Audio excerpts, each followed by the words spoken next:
Hi, today we will discuss a simple case of a coupled oscillator using Lagrange formalism.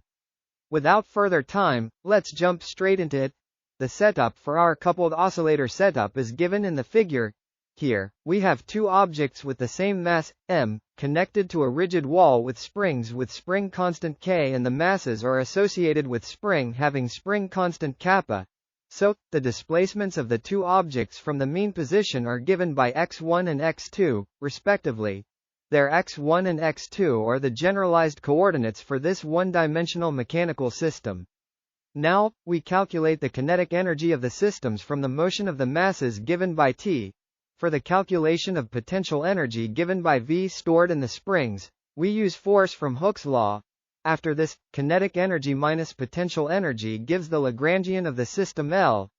Using Lagrangian, we write Lagrange's motion equation for variables x1 and x2.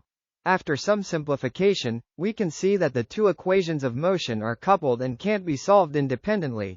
That means the equation of x1 contains terms of x2 and vice versa.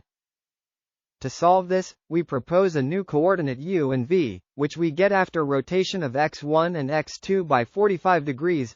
Mathematically, u is x1 plus x2 and v is x1 minus x2.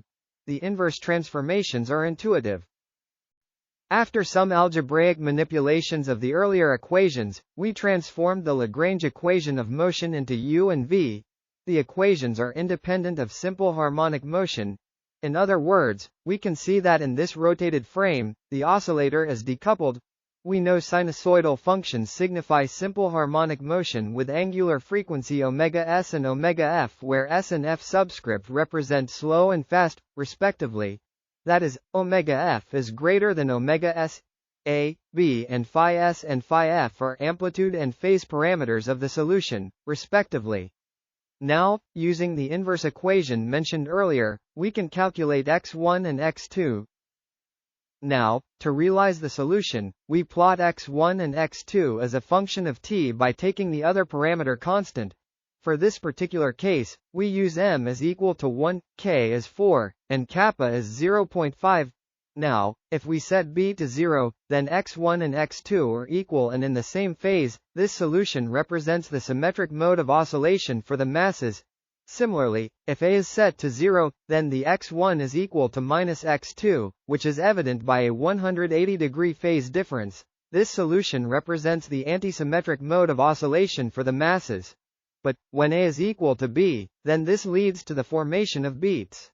In this second diagram, the envelope of x1 solution, at a equal to b equal to 1, is plotted with a frequency equal to the semi-difference of omega s and omega f. We have revealed exciting physics using this simple model of a coupled oscillator. If someone is interested, they can try to solve for different masses instead of the same.